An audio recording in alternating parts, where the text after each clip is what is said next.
Maudi Tri Prasetyo, adiknya Mas Heru. Ya, ya betul. Singkat saja, saya terdeteksi kena diabetes itu tahun 2014. Pada waktu itu gula darah saya 230. Ya. Bagi penderita diabetes mungkin belum apa-apa ya. Nah, dokter merujuk saya harus opnam. Maka masuklah saya ke Rumah Sakit Purworejo. Kemudian 4 hari opnam, gula darah saya tidak turun, justru malah naik menjadi 490. Luar biasa ya. Entah yang salah apa, mungkin obatnya atau saya yang salah, nggak tahu ya. Hari kelima saya minta pulang. Kebetulan pas BPJS jatahnya juga 5 hari ya.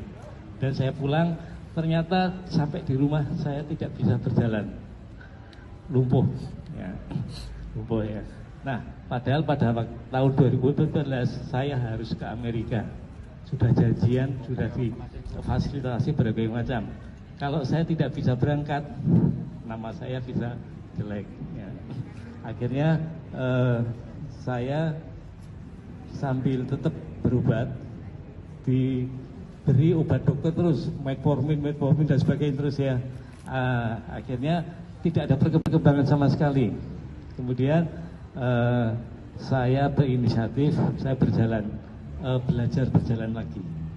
Dibantu istri saya dengan tongkat ya, keliling rumah, keliling kampung ya, berjalan pelan-pelan. Kemudian saya diajari Mas Heru sistem pernafasan, Mas Heru ya, pernafasan Tai Chi. Kemudian saya praktekkan ya.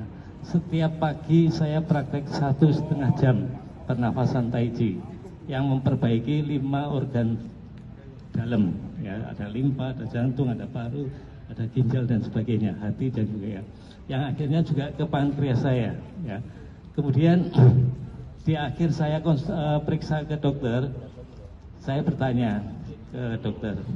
Dalam waktu itu Pak dokternya juga kena diabetes ya. Kemudian saya tanya, kaki saya kan mati rasa ya. Saya tanya, dok, bisa sembuh nggak kaki saya?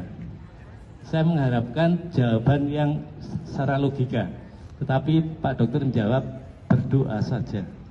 Kan tidak ilmiah jawabannya ya.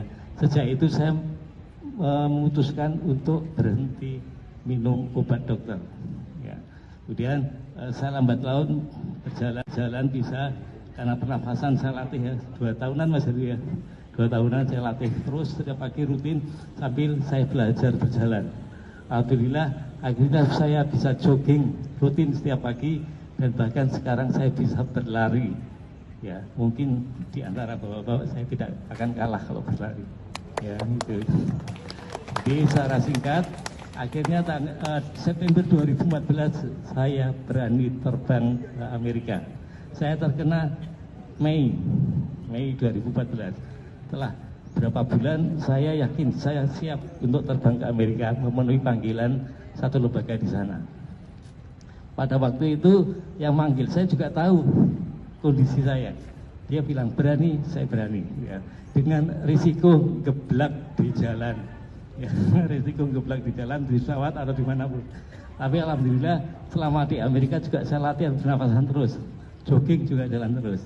Jadi ini sedikit pengalaman bahwa dengan pernafasan itu kita bisa memperbaiki